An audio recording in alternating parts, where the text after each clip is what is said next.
What's up, Travel Tribe? Thanks for coming back to Chat with Travelinista. Today we're going to be talking about how to plan a group trip. So, first thing first, don't.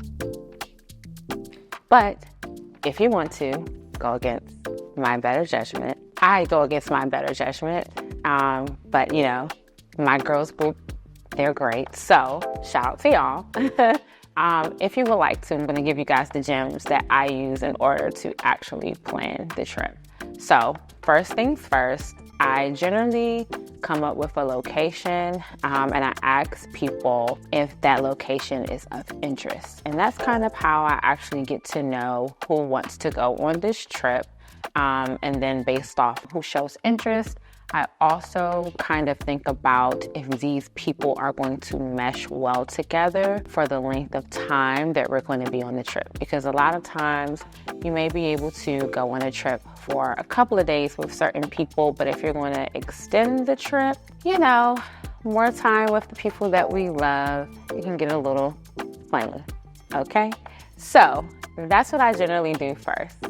Then after I think about or after I assess who's interested in the trip, then I go on to ask people for dates. And so generally I'll ask for about maybe 2 to 3 dates. I'll throw 2 to 3 dates out there myself and then ask them to throw in 2 to 3 dates. And then once I look at everybody's preferred dates and see which one actually works for everyone, then I come out with an actual date. And then I now have a date that I can use to look for lodging that's available during those dates. Now, after I actually find a nice space that I think everyone will like or love, I then look at how much it's going to cost based on the range of people that are coming. So it's not going to be an approximate number. And since I am giving a guesstimate, I generally will probably try to create the range, give or take, with 2 or 3 people more or 2 or 3 people less, if that makes sense. So let's just say, for example, the price for 5 people is like around $800. Maybe I'll say like it's going to be $900, and I'll also inform them that that's not the exact cost of it, but I'm just leaving some wiggle room, give or take. So then after I assess how much the cost is going to be, then I send it out to all the people who have stated that they were interested. And then I start to kind of give a little bit of a hard deadline around, okay, this is going to be the date that you have to let me know if you're definitely interested in coming, because at that date, whether you've let me know or not, this is when I'm going to actually use the number of people or the number of yeses that I've gotten to give an actual hard number of how much it's going to cost. Once I give everybody the information on how much it's going to cost, then I create another hard deadline on when the money is going to be due. Now, generally, I'm just asking for a deposit because most places just require a deposit, but even if they require the full amount, and I generally still go ahead and only request a deposit from the group just out of consideration. And because I generally like to plan these group trips ahead of time, please plan ahead of time because you always want to make room for things that can pop up, especially when you're doing a group trip. So yes, generally I go ahead and just pay the balance ahead of time and allow my friends or the people that are coming with me the opportunity to pay at their leisure or pay, just until or before, we get on the trip. And then, that gives them time to also maybe get their flights before they actually want to pay the full balance for the room. All right, so next, after all the main important logistics are out of the way, and we know where we're staying at exactly, then I start to kind of map out. If you haven't watched the previous series where I talk about the importance of mapping out your destination from excursions, make sure you go and watch that. But for me, I'm looking at where we're staying at. I'm looking at what's popular. I'm researching what's popular. And I'm also thinking about the things that this group of people, my group of friends, would like to do.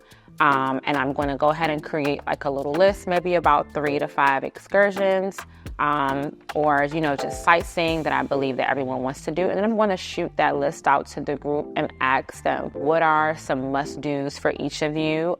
What are you guys interested in when looking at this? And then, generally they'll tell me yay or nay, or they may even suggest some other things that they would like to do.